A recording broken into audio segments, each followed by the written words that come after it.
Breath of the Wild is a large game. It's so large, in fact, you can put hundreds of hours into it and still not see everything the game has to offer. It also contains a lot of ways to hurt Link.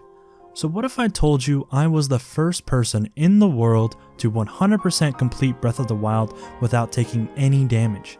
Taking about 6 months of my life and just over 100 resets later, I finally was successful in pulling off this beast of a challenge. But how is this even possible? There are so many things in the game that can damage you. Well, let's just start off with the basics. Just what is 100% of Breath of the Wild? Well, it's simple really. We can just go off the 100% speedrun rule set since that's the most set in stone. The speedrun definition of 100% of Breath of the Wild requires all heart containers and container upgrades using the 120 spirit orbs.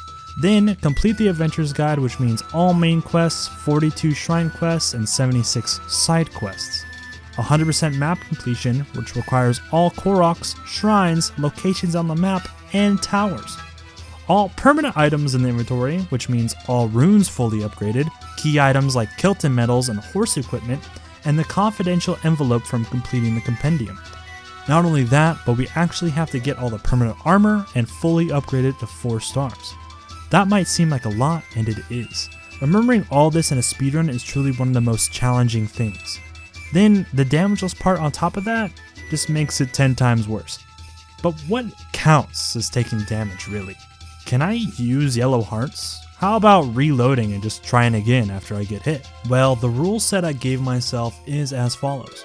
Any physical damage that befalls Link, even if it's just a quarter heart of damage, is damage, no matter if it's a yellow heart or not. So stuff like cutscenes for this instance does not count as damage. This includes the Mastersword since it is a cutscene, but I will go more into that later. I'm not allowed to reload after I take damage, I must reset. I personally don't think a damageless challenge counts at all if you reload after taking damage. There's no point. I have to reset. But I can reload if I think I'm in danger, or I can use the Rook's protection and protect Link. That's all okay. But just how did I accomplish this? Well, there's a lot that went into this run, and let's just start right at the beginning. Plateau is one of the easiest parts of the game and one of the hardest. I want to get this place done as soon as possible, but also as safe as possible. Starting off, I am already going to abuse a glitch that allows us to skip the very first cutscene in the game. What does this glitch do? It actually freezes time of day so it never turns night unless I activate it at a later time. Using this, I can go a majority of the game without ever seeing a stall, but we need time of day at some point because a lot of the game requires it. So by just clipping outside, we are already free into Hyrule. Plateau after this is really simple. I want to grab an axe, then a shield, food, bow, and arrows as fast as possible so I can do the next few speedrun tricks, all the while grabbing any Koroks or materials I need on the way. For the video length's sake, I'm not going to show all 900 Koroks, that would just be insane, so if you're really interested, I actually highlighted the whole run on my Twitch channel, so for this video I will just be showing all the speedrun tricks, going over all of them, how I did it, and just generally explaining a lot of things. After I pick up some cheeky elemental arrows, I run up to the Magnesis shrine and do what we call a shield clip. By getting what we call skew on the side of the shrine, then unequipping our shield mid-shield jump, it actually fidgets Link and clips Link right into the side of the shrine. Then I clip into the inside of the shrine by doing the exact same thing. Now, the inside of Magnesis was surprisingly difficult. You have no idea how many runs I killed to getting shot at by this exact guardian because I am dumb. Let's just say it took up about 15% of all my failed runs, so it was pretty awful. After Magnesis, we want to run on over to the tower and kill this botw for a sword. Turns out there's a quest that needs a lot of random weapons throughout all of Hyrule, so we'll be holding onto the sword for a very long time. Finish up the tower, go to Bomb Shrine, finish up Bomb Shrine, then go on over to the cabin and cook some food to allow us to get to Stasis. Then after Stasis is where more runs go to die. We're actually going to use 2 speedrun tricks, one after another here. I'm actually going to use this rock in front of Link to launch him to the top of the mountain. So by using Stasis and hitting the rock 4 times and positioning Link on the correct spot, we easily can climb the mountain. Then after that, we have to do a trick what we call a BTB, otherwise known as a bullet time bounce. BTBs are relatively simple to understand. Basically, we're going to bounce off this Boko's back by using Bullet Time. If you didn't know, Bullet Time makes any momentum get multiplied by 20, so by using this, we can launch Link all the way to Cryo. I actually lost a bit of my runs to this as well. Not because I'm that bad, but because the Nintendo Switch Pro Controller's D-pad actually sucks. You see, when you launch Link really high up in the air without the paraglider, there's no real way to get down. So we use what we call a fall damage cancel, or a FDC, to safely land without dying. This trick just so happens to require D-pad, so more often than not, the D-pad will mess up and kill me in the process. Oh my god, D-pad! This trick works by when Link unequips his weapon, right when he throws it, it actually grounds Link for a frame, basically negating all fall damage. This is used heavily throughout any speedrun of this game, since Plateau is forced. After Cryo, I get a few more Koroks and head on over to the first mini-boss of the game, the Talus. If you remember earlier, I said we have to get each Kilton medal, and that's right, you guessed it. That means killing every Talus, Hinox, and Molduga in the game. There are 40 Talus, there's 40 Hinox, and there's only 4 Molduga, so we have a lot to kill. This Talus is the easiest to kill, just hit him a few times with a sledgehammer and you're good to go. That goes for any mini-boss. They are all pushovers, and with a few arrows they go down relatively easy, so I won't be going over most of them. After the Talus and Korok's plateau is basically finished, so we grab the glider and we're good to go. Our next stop is the warm doublet that spawned in the old man's hut after we finish the plateau. We are going to need this throughout the whole run since it protects us from the elements. Then it's time for horsey time, and boy oh boy, let me tell you about the horses. They suck. The amount of runs I lost to general horse shenanigans was way too many, and it turns out they are basically required. Horses are weird in this game. They can get agitated and basically hit you in a single frame if they really want. What the fuck? Really? They are a loose cannon, so it should be obvious we need to go about this as safe as possible. It just so happens by freezing them with an arrow, we can safely get up next to them and mount them as soon as they unfreeze to avoid any BS frame 1 damage. After we grab our horse, we do as much as we can with it, and then it's time to name our beauty. I called it !YouTube to tell my stream chat to sub to my YouTube, which is good promotion since it basically pops up throughout the whole run. Then after this, we're going to get the most useful trick in all of Damageless history, the Moonjump. Moonjump is a weird trick. It's easy to pull off and it's been in the game for years already. Nintendo just kind of overlooked patching this trick out of the game, which is, it's good for me. This trick is really easy to perform. All we have to do is go to the mounted archery camp minigame and mount a horse right as the timer reaches 0. Anime after that and didn't watch it again until like high school. Oh no, this is... Doing this puts us in the Moonjump state, which is really helpful throughout the whole run. Basically, this puts us in an infinite grounded state, meaning we can jump anywhere we want, run anywhere we want, basically go anywhere we want. This will be our basic mode of transportation throughout a majority of the run. A way we can get rid of this is by mounting a mountable creature, so it's also really easy to get rid of. If you want to know more specifics about Moonjump, I actually made a huge tutorial covering everything. A link will be in the description. Now that we have the most useful tool, this is about grabbing everything now, right?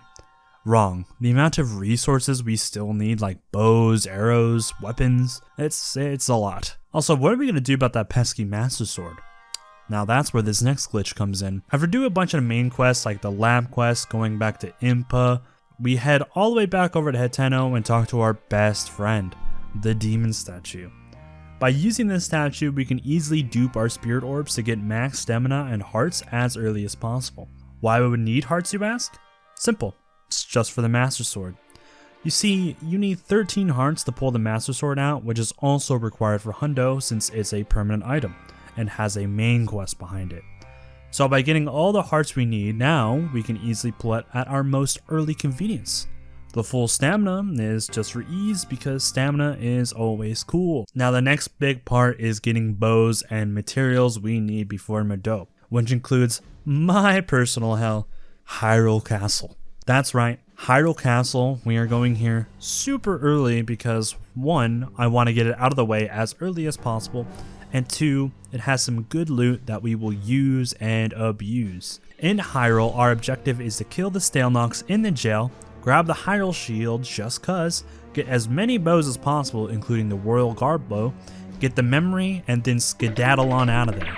Now that's a lot easier said than done. The amount of runs I lost to this segment alone could probably add up to 30. Okay. I learned a lot about enemies and combat techniques when doing this segment, which I wish I could go into more detail, but I'll only give you one.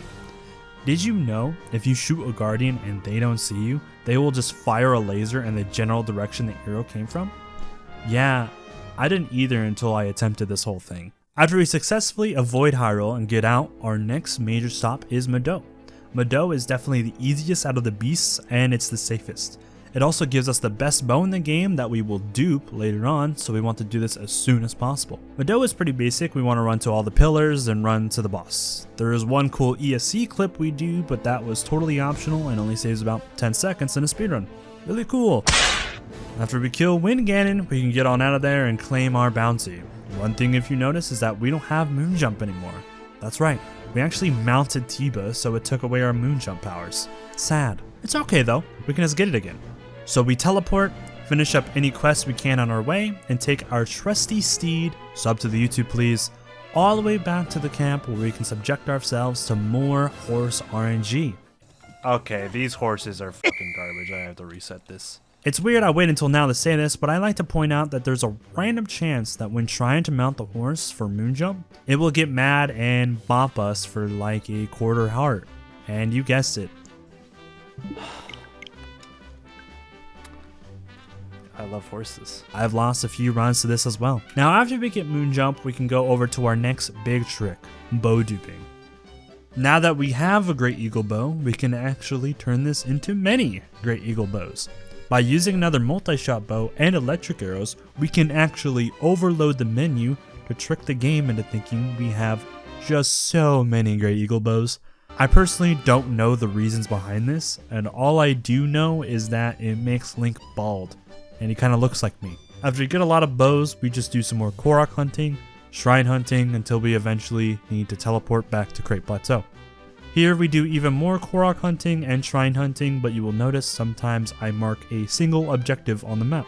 This is actually for way later. You see, since we actually have Moonjump and no time of day, this actually makes some things impossible for us to get. So we actually have to come back to here at a later time to grab it all. So by marking it, it makes it easier for us to grab later. Now it's time for another really cool bow and arrow glitch that for some reason Nintendo never patched out. For some reason, if you take a multi-shot bow and light it next to this exact fireplace in the Karakara Bazaar, it actually forces all the arrows on the ground when you fire it, letting us basically grab infinite arrows. Needless to say, I grabbed 999 arrows so that we have enough throughout the whole run. Then we go to Satori Mountain. This mountain is cool because it has like a ton of apples and we need about 140 of these. So we farm apples for a while because we will need these for a cool glitch at the end of the run that requires them. At this point during the normal Hundo run, a Bloodmoon should occur, but since time of day isn't active yet, that ain't happening for a while. Now, basically, it's time to slowly hunt Koroks, kill bosses, find shrines, up until the next heartbreaking segment.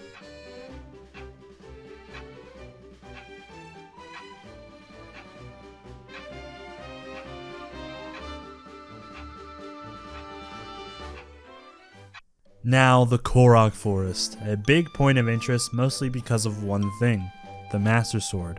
I always get a lot of questions about this. How do you get the Mastersword without damage? Well, the short answer is, it's a cutscene. We actually take no real damage here like the rules state we need to take in order to reset. But let me dive more deep into the question. The question always refers to the fact the Mastersword takes away hearts in order to pull it, but heals you right after. We can actually skip this part known as a trick called EMS or Early Mastersword. Now this trick is really long, confusing, hard to explain, but it basically allows us to pull the sword out of the pedestal without even going into the cutscene. But there's one major issue with this method. It actually doesn't complete the main quest we need for 100%, being the hero sword. And since we need that quest for 100%, our only option is to pull it out normally. Some people may disagree, but for the sake of the run, the Mastersword is just a cutscene and actually does no harm to Link. Other than that, the Korok Forest is a walk in the park. We just kind of moonjump over everything we need to without trying to void out and get a bunch of inventory slots to boot. From the snow to the heat, the next big part is actually Death Mountain, and we do quite a bit of it. By using the potion of heat resistance, we can actually walk around Death Mountain without being terrified of the death part of the mountain. Then by doing this cheeky little side quest, we can get a piece of armor, which then combined with another piece of armor allows us to go anywhere we want, but there is one thing that Death Mountain has that other places do not. RNG. You see, at certain parts of the mountain, giant lava rocks will fall all around Link that have a random chance of hitting him. We can actually just avoid these entirely. You see, they only ever trigger once, so by triggering them, then immediately teleporting away, we can safely get rid of the lava rocks without even going near them. Fast forward a bit, and then we get to the point where we have to save our boy Yunobo and start our trek up to the next divine beast, Vah Rudania. This whole trek is actually pretty easy and lenient. By using the ancient arrows we got from Hyrule and some metal boxes lying around, we can safely guide Yunobo to Rudania without much hassle. The cool thing about this divine beast as well is that we get to keep Moonjump throughout the whole thing, so it makes the whole segment a lot easier than intended. We just do the boss fight by abusing our bow, and voila, we have our most used champion ability, Daruk's Protection, which allows us to be safe from 3 hits of damage if holding down the shield button. A ton of hours of hunting Koroks and shrines later, we finally get to the scariest shrine, Rona Katcha. Tucked deep within the ancient ruins and surrounded by guardians, this shrine can actually be pretty scary to get to. Thankfully, we have a lot of arrows so we can safely snipe each one we need, before finally saying YOLO and going for the last glide towards the end because I am impatient.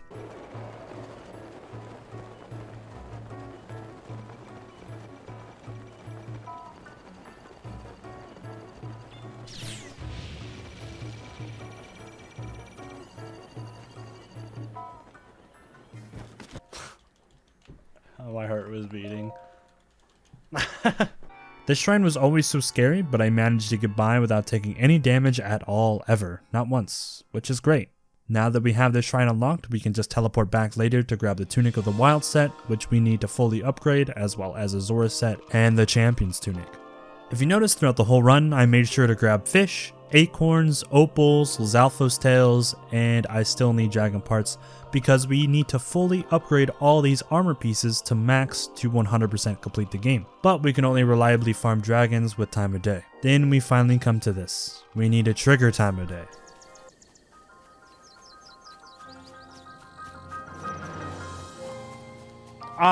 The start to the Damageless run. Finally. This is when things start getting scary. Throughout the whole run, I've marked every quest, boss, and shrine I need to do with time of day, so let's start going through it.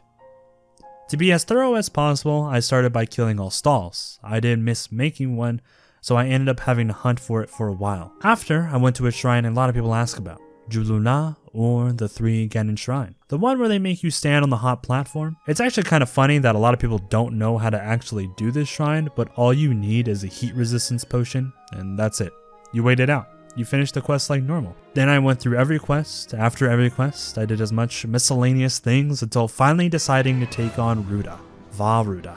This quest can be fairly easy, but also fairly scary. During the mission to get into Ruta, I did have a close call, but managed to pull through to get into the dungeon. Now once inside, I do not have Moonjump anymore, and that's right, it's because we mounted Sidon. As funny as that sentence is. So now we have to do this dungeon the classic way. By the classic way, I mean abusing Revali's Gale and going through with the speedrun route to do this dungeon as fast as possible. There wasn't much trouble, but the boss fight could still be pretty scary because, you know, it was a giant boss. You see, Water Blight has this weird gimmick where during the second phase in bullet time, he will start going into the sky, so I have to aim appropriately. Once I do, Water Blight dies, and we can move on to the second most scary thing about this whole run, Vah Naboris. Why would I wait now to do Vah Naboris? If it's so scary, why wouldn't you want to do it as soon as possible? Well, there's one simple reason. Once you defeat Koga, which is a requirement to get into Naboris, Yiga will start spawning everywhere. And sometimes they have aimbot and I just don't want to deal with that. So we wait to do it until now, so we don't have to fight them ever. Getting to Koga is relatively easy. We don't actually have to go through the whole hideout to get to him. It's as simple as clipping through the wall, making sure to grab the bow because we'll need this later, then coming back through the normal exit. Doing this will trigger the boss fight without even needing to go through the whole hideout. Super useful if you ask me. Now Koga is pretty straightforward. It's just a few arrow shots, some two-handed Beyblades, and he's basically down. Not too hard or scary to be honest, just a total pushover, but here comes the hard part. The Naboris escort mission. No!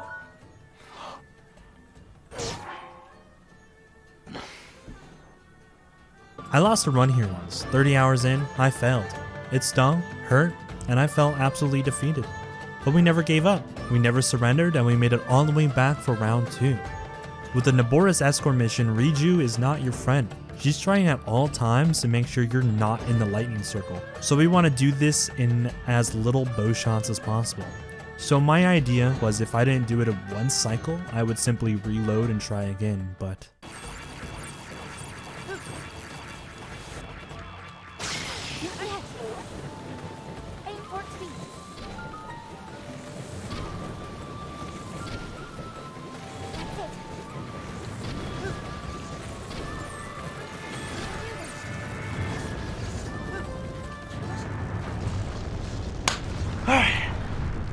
I managed to do it in one cycle my first try. Then our reward was doing the Divine Beast. This part is simple but has some nuance to it. We are basically doing the speedrun route again to go as fast as possible, but there are a few things that are weird. You see, the bow we are using is strange because it shoots 2 arrows in such a way that's different from every other bow. That allows us to do stuff like this.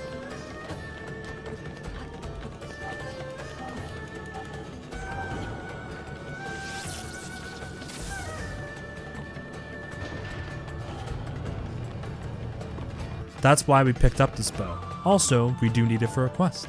Now we simply abuse Gale for the rest of the dungeon until we get into a really scary fight, Thunderblight. This dude goes crazy non-stop, but from my many hours of speedrunning this game, I know his exact pattern and I was able to bring him down with relative ease. It doesn't make it any less scary though, since his thunder move with the pillars can mess you up if your RNG isn't the best. Now that's it. Then I decided to do Evantide, as you can't actually go there reliably with Moonjump.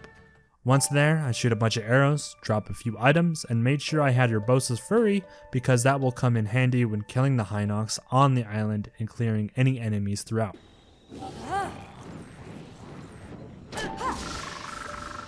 Really? That didn't do it?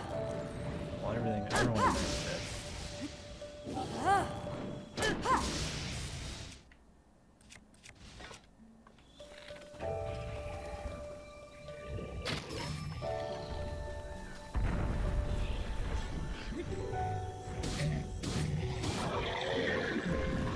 I triggered each of the 3 platforms using an Ice Rod, Great Eagle Bow, and Urbosa, and I successfully completed Evantide with relative ease. At this point, it's time for the big bad. It's time to kill Ganon. We have made the giant pig wait long enough. I also have a little plan up my sleeve. I don't want to actually fight Ganon. He's scary and can be unpredictable. So I used the oldest trick in the bow, the spawn snipe. You see, by lining up a shot perfectly with the Great Eagle Bow and bomb arrows, you can actually stop the bomb arrow with the cutscene so it perfectly lines up with Ganon's spawn location.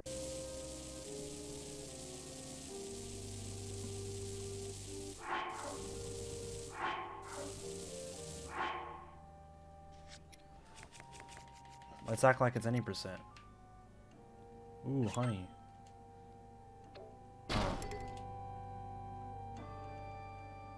Doing this allows the bomb arrows to constantly hit Ganon in the middle of the cutscene, killing him before he even spawns. You might think this is a bit dirty, but I do make up for it at the end, so stay tuned.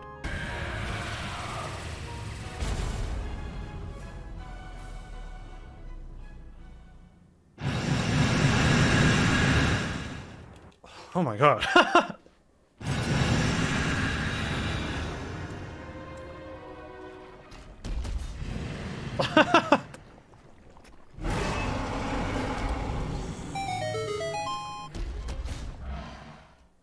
He's about to hit me. The giant pig is also a pushover. Just hit the big old shining circles and he's good as dead.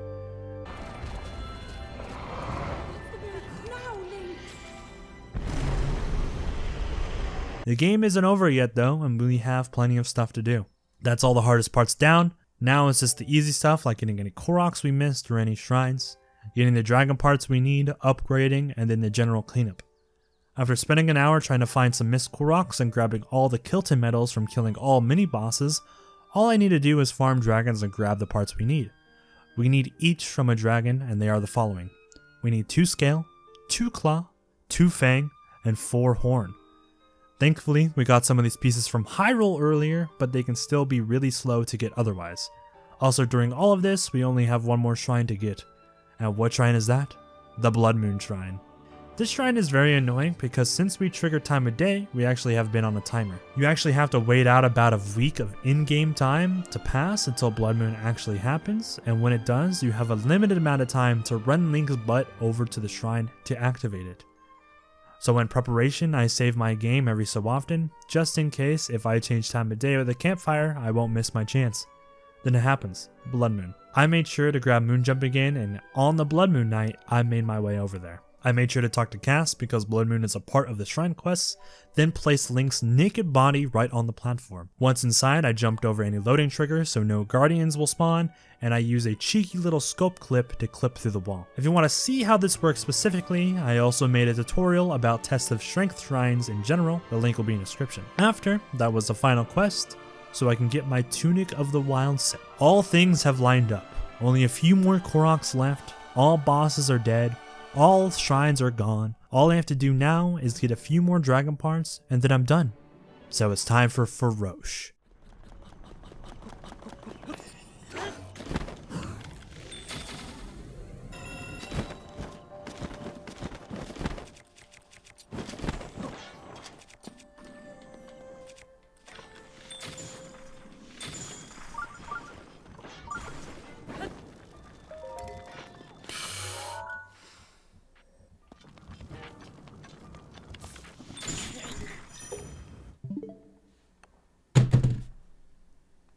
Yeah. That's right. 32 hours in. The run is dead. The most Rube Goldberg machine hit yet. If you don't understand what happened, let me show you and explain. Every so often in the morning, choo-choos will spawn here around you. They're a total pushover, so they're easy to kill. They drop their jelly, which isn't needed, so I never pick it up. Accidentally, at one point when farming Farosh, I went a little bit too far back after gliding and triggered the electric keys that are stationed there to start chasing me. This isn't an issue. I will simply shoot them, carrying on with my life. Well, it just so happens when shooting the electric keys, it changes the jelly into electric choo-choo jelly, which then connects to my arrow and then connects to my bow, damaging me. I was utterly devastated. I really did waste another 30 hours of my life to a run that I'll never get back. But I couldn't let it end like that. I couldn't let Breath of the Wild beat me. How was I gonna go down like that? Never give up. Never surrender. That's right. I optimized the route. I made sure to not forget any Koroks. I made sure I was well rested. Hyrule, easy. Medoh, easy. Rudania, easy. I'm here and I'm taking names. Round 2. Muda, easy. Naboris. There was a few hiccups, but I successfully finished flawlessly. Evantide, down. Ganon, destroyed. Picked up any missed Koroks, shrines, waited out Bloodmoon, then went back to Farosh. I made sure to take out any electric keys on the way, then I got the rest of the dragon parts.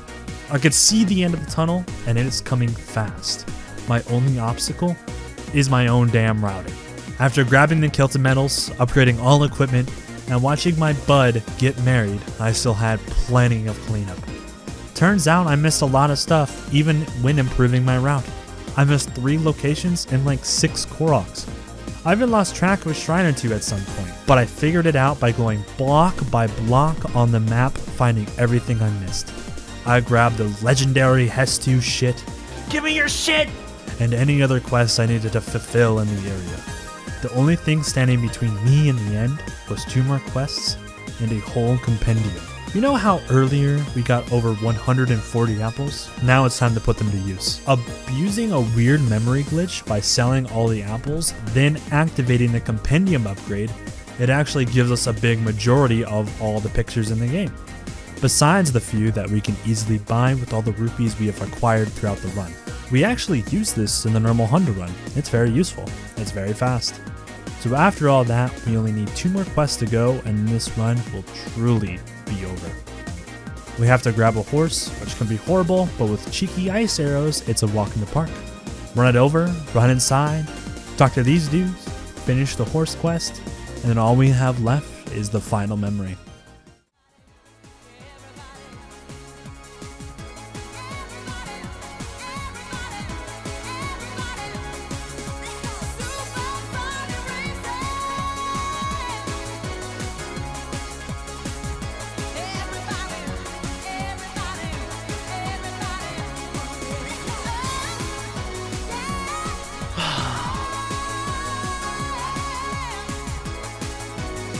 $77, $42. Another 15.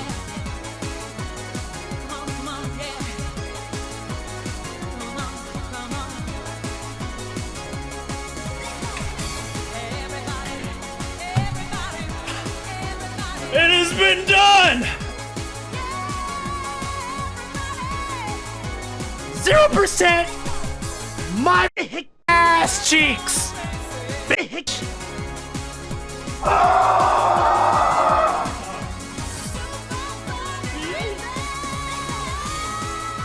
And for the 100% speedrun, this is where the end is. We end the timer on the final memory. That's when I did it. After 6 months of grinding, a lot of trial and error, learning, I was finally the first person in the world to 100% complete Breath of the Wild without taking any damage. But the story doesn't end there. I wanted to kill Ganon for real. No tricks, no spawn snipes, only me and him. I made my way to Hyrule and faced off in a final showdown, Damageless style.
And big is this for 5k bids?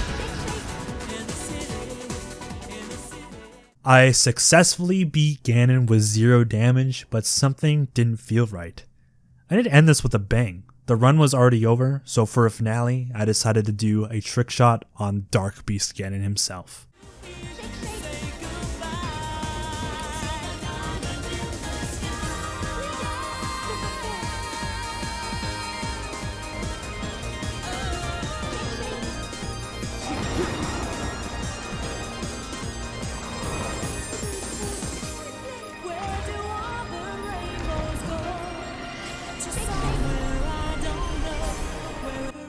with that, my Damageless chapter has come to a close. A total of 6 months and about 100 attempts later, I successfully finished Breath of the Wild 100% Damageless. But where does it go from here? I didn't do the DLC. I could realistically do this whole run without Moonjump. I think that depends on you guys. So I have a challenge. If I can get to 20,000 subscribers, I will attempt this whole run again with the DLC. On top of that, if we manage to go all the way and I break 100,000 subs at some point in my life, I promise you I will do this whole run without Moonjump with DLC. So if you want to see that, let me know. Subscribe to the YouTube. I'd be much appreciative. My goal for this video was to explain a big portion of the run. While I obviously didn't explain every single little thing, I tried my best. If you'd like to see the full run in action, the highlighted VOD is on my Twitch channel. I also do more Breath of the Wild challenge runs on there almost every night and would love to see you around. Soon, I might have done it already, but when making this video, I will be attempting to beat the game with my feet, and then we'll be making our own speedrun. So if you want to see any of that, head on over to my Twitch channel and press the follow button. And if you did enjoy this long video, press subscribe, join the Discord, and follow me on Twitter. I will have many more videos coming to you in the future. If you made it this far and you deserve a medal, thank you so much for watching. You're great. Have a wonderful rest of your day. Stay safe out there. The world is crazy. Later.